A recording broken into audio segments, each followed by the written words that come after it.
Regresamos a su programa Historias de San Luis, en entrevista con la doctora Mónica Tesch del Centro Regional del Instituto Nacional de Antropología e Historia.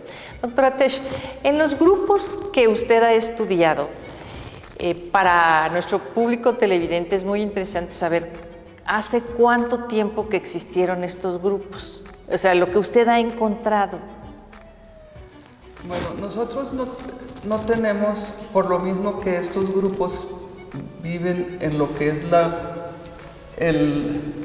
prolongación más sureña del desierto de Chihuahua, no tenemos suelos profundos, tenemos suelos muy someros y no tenemos, por lo tanto, estratigrafía, como le llamamos en arqueología, o sea, varios estratos de ocupación, todo lo encontramos en superficie. Eso es un menos para la investigación arqueológica porque no tenemos cómo fechar a través de restos culturales o vegetales las diferentes etapas de ocupación.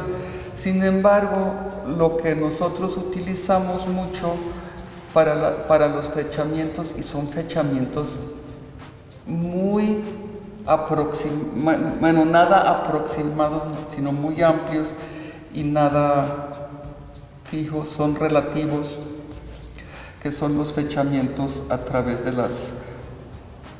los artefactos, los más conocidos, donde se conocen mejor las fechas, son las puntas de proyectil. Sin embargo, las fechas vienen todavía nada más de los trabajos del sur de los Estados Unidos, entonces la distancia es enorme, aunque en épocas prehispánicas probablemente, aunque fuera a pie, se movían relativamente rápido, pero las fechas que dan son por lo menos de 6,000 años antes de Cristo hasta la llegada de los españoles, porque como saben ustedes, los cazadores recolectores, mal llamados chichimecas, ocuparon esa región todavía hasta muy entrada la conquista o el virreinato. De verdad es muy impresionante escuchar que estamos hablando de un periodo de tiempo que va de 6,000 años antes de Cristo a la llegada de los españoles en el siglo XVI. Y más, o sea, es un periodo de tiempo amplísimo. Y como arqueóloga, ¿por qué le interesó esa etapa tan temprana? Mire, como al principio de esta entrevista les platiqué que con el primer proyecto estuve trabajando en la frontera, entre comillas, entre los cazadores recolectores y los sedentarios. Y cuando hice mi informe sobre los cazadores recolectores, me topé con un gran vacío de investigación. Hay un investigador que es el más conocido para esta región, que se dedicó también a cazadores recolectores, que es, porque todavía existe, el doctor François Rodríguez. Él fue, como decir, el pionero en la investigación de cazadores recolectores en San Luis Potosí. También está la doctora Brani, pero ella se dedicó menos, sí trabaja también cazadores recolectores en sus investigaciones, pero trabajó mucho también lo que es el Gran Tunal, aquí en San Luis, que es otra región más donde sí había un poco de agricultura, era una región más de sedentarios elementales. No, pero mire, es muy importante esto que nos comenta porque para una gran cantidad de personas el hecho de hablar de grupos chichimecas, nómadas, cazadores, recolectores, es como un genérico muy vago. En el momento que usted comienza a platicarnos sobre estos campamentos que ha encontrado, que los restos de los instrumentos que trabajaron esto nos va dando pues una idea como más precisa sobre estos grupos de cazadores recolectores. Y a la hora que precisa, bueno, pues está también el trabajo de Dominique Michelet y está también el trabajo de François Rodríguez Loubet, pero son distintas, aunque es una área común, son distintas regiones. Eso también nos ayuda mucho para darnos cuenta que dentro de esta gran área denominada la Gran Chichimeca, hay variaciones regionales importantes. Y yo quisiera preguntarle su trabajo, cómo se relaciona con los de Dominique Michelet y los de François Rodríguez Loubet. Bueno, mi principal liga con los trabajos de Dominique Michelet son los trabajos que se hicieron, mi primer entrada a la zona media, porque trabajé prácticamente en los límites entre los sitios localizados por Dominique y los cazadores recolectores. Michelet reporta muchos sitios, no me acuerdo la cantidad de sitios con pirámides. Esos ya no son de cazadores recolectores. No, obviamente que no.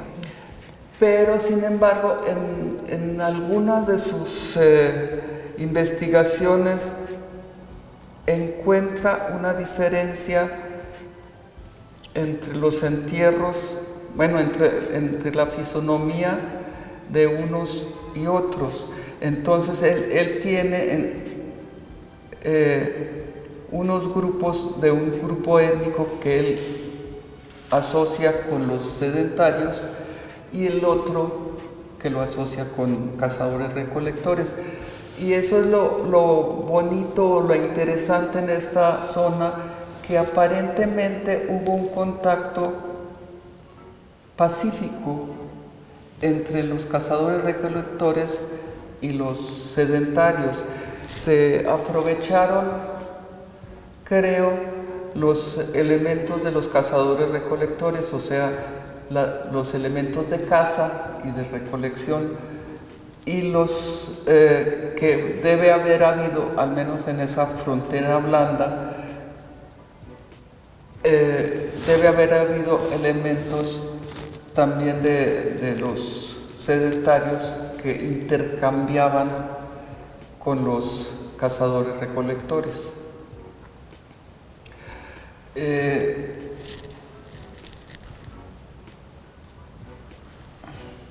Ahorita...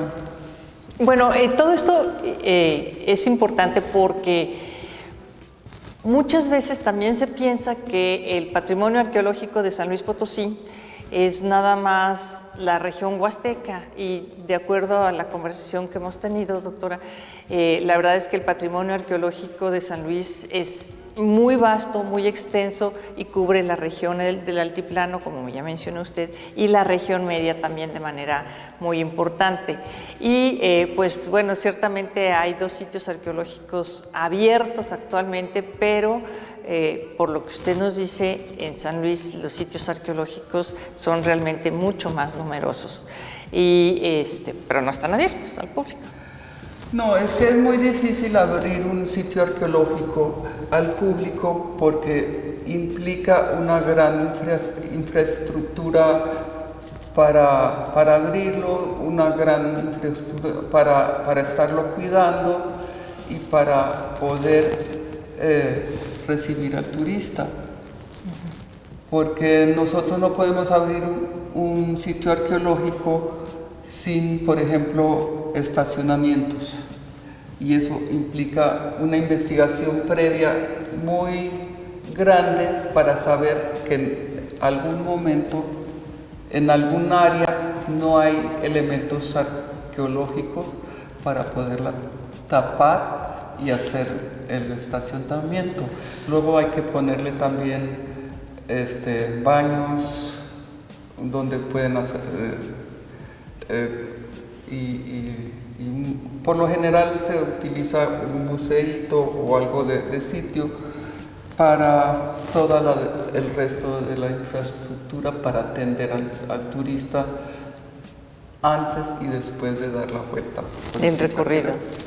Bueno, pues doctora Tesch, le agradecemos muchísimo la conversación que hemos tenido. Para el público televidente, sin duda, esta información es muy importante y sobre todo permite conocer mejor aspectos distintos de nuestro pasado. Vamos a un corte y regresamos.